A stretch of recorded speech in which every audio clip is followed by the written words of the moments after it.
আসমানে বিস্ফোরণ করে দিবে, তাতে আপনার পুরো দেশের যত ইলেকট্রনিক ডিভাইস আছে সব ড্যামেজ। তবে এটা সময়ের ব্যাপার মাত্র যে বিশ্ব একটা ভয়ঙ্কর প্রলয়কারী কিছু একটা হতে যাচ্ছে। বলবো যে ভবিষ্যৎবাণী করে বেড়াচ্ছে, ভবিষ্যৎবাণী করি নাই।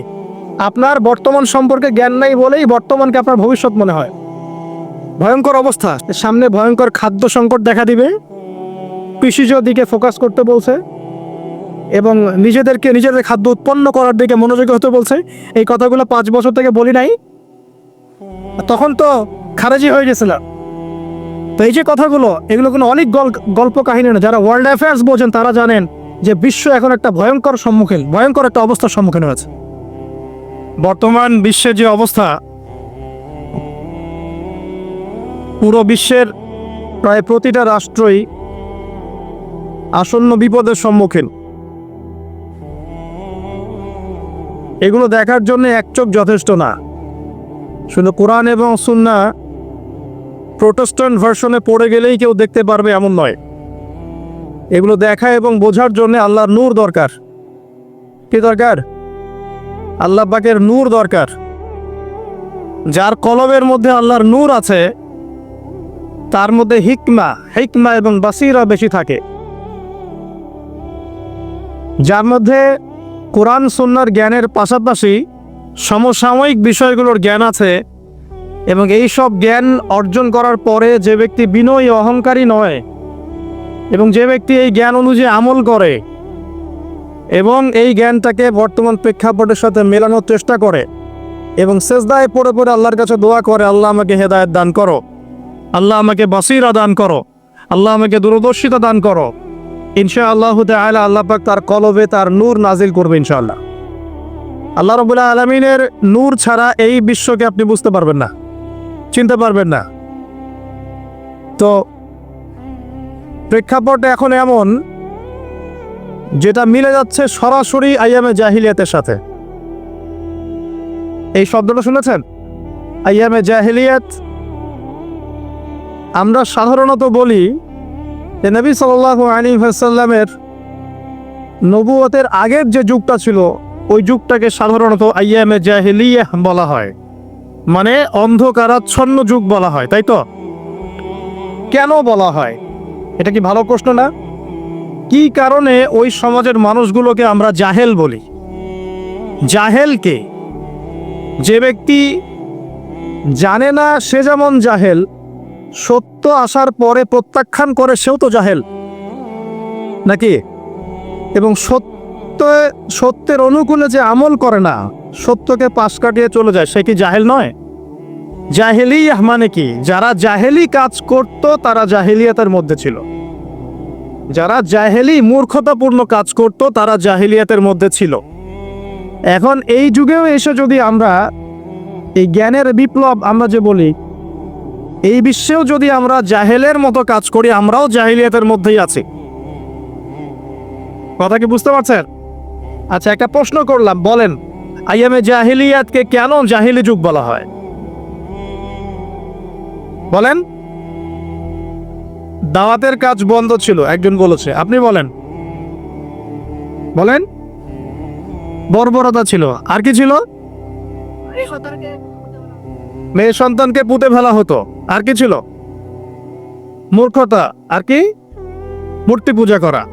আচ্ছা, মাশাআল্লাহ, আপনারা পড়াশোনা করেন বুঝতে পারছি, আলহামদুলিল্লাহ। আমি দোয়া করি আল্লাহ পাক আপনাদের জ্ঞান বাড়িয়ে দিক। কেন এই যুগে জ্ঞান ছাড়া চলা যাবে না। এই যুগটা অজ্ঞ থেকে চলার যুগ নয়, জ্ঞান অর্জন করতেই হবে। আর এই জ্ঞান অর্জন শুধু এককেন্দ্রিক করলে চলবে না, আপনাকে বহুমুখী শিক্ষায় শিক্ষিত হতেই হবে। অন্যথায় আপনি ওই যে বললাম আল্লাহর নূর, যেটা দিয়ে আপনি এখন বিশ্বকে দেখবেন, এটা অর্জন করতে পারবেন না। আরেকটা কথা বলে রাখি, অনেক ডিগ্রি সার্টিফিকেট অর্জন করার পরেও যদি মনের মধ্যে হিংসা আর অহংকার আর গীবত তোহমতের সংস্কৃতি না যায়, ওই নোংরা কলবেও আল্লাহর নূর নাজিল হয় না। কথা বুঝতে পারছি না? অনেক ডিগ্রি সার্টিফিকেট অর্জন করেছেন, তো মনের মধ্য থেকে এখনো হিংসাই যায় নাই, এখনো গীবত তোহমতের সমালোচনার সংস্কৃতিই বর্জন করতে পারেন নাই, এখনো খোলা মনে সবাইকে ভাই মনে করতে পারছেন না। সংকীর্ণ মন, একটা ছোট মন নিয়ে ছোট লোকের মতো আপনি চলাফেরা করেন। এই মন নিয়ে চললে আল্লাহর নূর নাজিল হবে না। আল্লাহ নূর পেতে হলে মনটা প্রশস্ত হতে হবে, নিরহংকার পূর্ণ হতে হবে, কারো প্রতি হিংসা নাই, কারো প্রতি বিদ্বেষ নাই, কেউ আমার শত্রু না, মুসলিম ভাইরা সবাই আমার ভাই। উদার একটা যখন মন মানসিকতা থাকবে, নিরহংকার পূর্ণ মন থাকবে, জ্ঞান অনুযায়ী আমল হবে, সেজদায় কান্নাকাটি করবেন, আল্লাহ নূর চলে আসবে ইনশাআল্লাহ। আর এগুলো আসলে এখনকার সায়েন্স দিয়ে আমি ব্যাখ্যা করতে পারবো না, এগুলো আধ্যাত্মিক কথাবার্তা। আমাদের বাহ্যিক এই জগতের বাইরেও কিন্তু একটা জগৎ আছে, আমি মনে হয় বুঝাতে পারছি না। বারাকা, আল্লাহ পাকের বরকত কি দেখেছেন কখনো চোখ দিয়ে? আল্লাহ পাকের বরকত বলে একটা কথা আছে না, আছে না? আচ্ছা, বরকত কি জিনিস আপনি কি চোখে দেখতে পারেন? এমন একজন সালাফের কথা পড়লাম যিনি 40 বছর বেঁচে ছিলেন। কত বছর? 40 বছর। এই 40 বছরে তিনি প্রায় 300টা বই লিখেছেন। কয়টা? 300টা। এখন বলেন, আমরা এখানে যারা বসে আছি অনেকে 40 পার করে ফেলছি না? আমরা এই 40 বছরে কিছু করতে পেরেছি? এই 40 বছরে একটা মানুষ 300টা বই লিখতে পারে? তাহলে আমরা বুঝতে পারছি যে তাদের সময়ের যে বরকত আর আমাদের হায়াতের বরকত এক না। বরকত সম্পূর্ণ ভিন্ন জিনিস, যেটা আমরা চাক্ষুষ দেখা জ্ঞান দিয়ে বিশ্লেষণ করতে পারবো না। পারবো না। আরো বুঝাচ্ছি, দেখুন রাসূলুল্লাহ সাল্লাল্লাহু আলাইহি ওয়াসাল্লাম সারাদিনে কত কাজ করতেন। তাহাজ্জুদ পড়তেন, শেষ রাত্রে উঠতেন, রাতের এক অংশ ঘুমাতেন, আরেক অংশ উঠতেন, উঠে তাহাজ্জুদের নামাজ পড়তেন, লম্বা কেরাত, মানে এক রাকাতে প্রায় 4 পারা কোরআন তেলাওয়াত করেছেন। এক রাকাতে 4 পারা। আমরা তো 4টা আয়াত পড়লেই একদম তাড়াতাড়ি রুকু করতে হবে, দাঁড়ায় থাকতে পারতেছি না। তাই নামাজ তো ডিজিটাল, এখন যুগের সাথে সাথে নামাজও কি ডিজিটাল। অনেক মসজিদে নামাজ পড়লে মনে হয় ইমাম সাহেব পেশাব পায়খানা চাপ নিয়ে নামাজ পড়াচ্ছে মনে হয়। তাড়াতাড়ি নামাজ শেষ করতে পারলে বাঁচে এক। আবার দেখা যায় মাঝে মাঝে যে নামাজ মানুষ পড়াচ্ছে, পড়তেছে না, মানে নামাজ পড়ানোর দায়িত্ব সে পালন করছে, নামাজ নিজে পড়তেছে না।